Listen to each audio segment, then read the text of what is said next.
গাজীপুরের কাপাসিয়ায় এক বাড়িতে একই পরিবারের ৫ জনকে গলা কেটে হত্যা করেছে দুর্বৃত্তরা। নিহতদের মধ্যে ৩টি শিশু। শুক্রবার রাতের কোনো এক সময় রাউতকোনা গ্রামে এই নৃশংস ঘটনা ঘটে। এই ঘটনার পর থেকে পলাতক রয়েছে গৃহকর্তা ফোরকান মিয়া। সকাল হতেই স্তব্ধ হয়ে যায় কাপাসিয়ার রাউতকোনা গ্রাম। একটি ভাড়া বাড়ি থেকে উদ্ধার হয় একই পরিবারের ৫ জনের নিথর দেহ।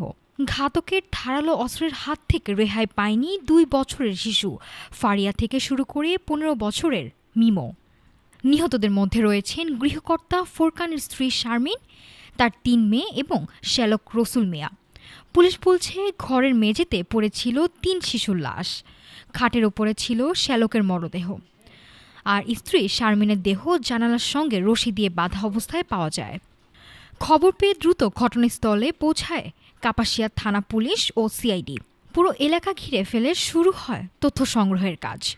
তবে ঘটনার পর থেকে রহস্যজনকভাবে উধাও পেশায় গাড়ি চালক ফোরকান মিয়া। প্রবাসী মনির হোসেনের এই বাড়িতে গত ১ বছর ধরে ভাড়া থাকছিল ফোরকানের পরিবার। স্থানীয়দের ভাষ্য, ফোরকান ও তার স্ত্রীর মধ্যে প্রায় ঝগড়া হতো। পুলিশের প্রাথমিক সন্দেহ, পারিবারিক বিবাদের জেরে নিজেই এই হত্যাকাণ্ড ঘটিয়ে পালিয়েছেন ফোরকান। কেন এত বড় নিষ্ঠুরতা? ৩টি নিষ্পাপ শিশুর কী অপরাধ ছিল?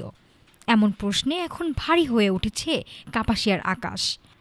পুলিশ বলছে ময়নাতদন্তের পর হত্যার প্রকৃত কারণ এবং নেপথ্যে অন্য কেউ আছে কিনা তা পরিষ্কার হবে। নাফিস সামিয়া, ঢাকা টুডে।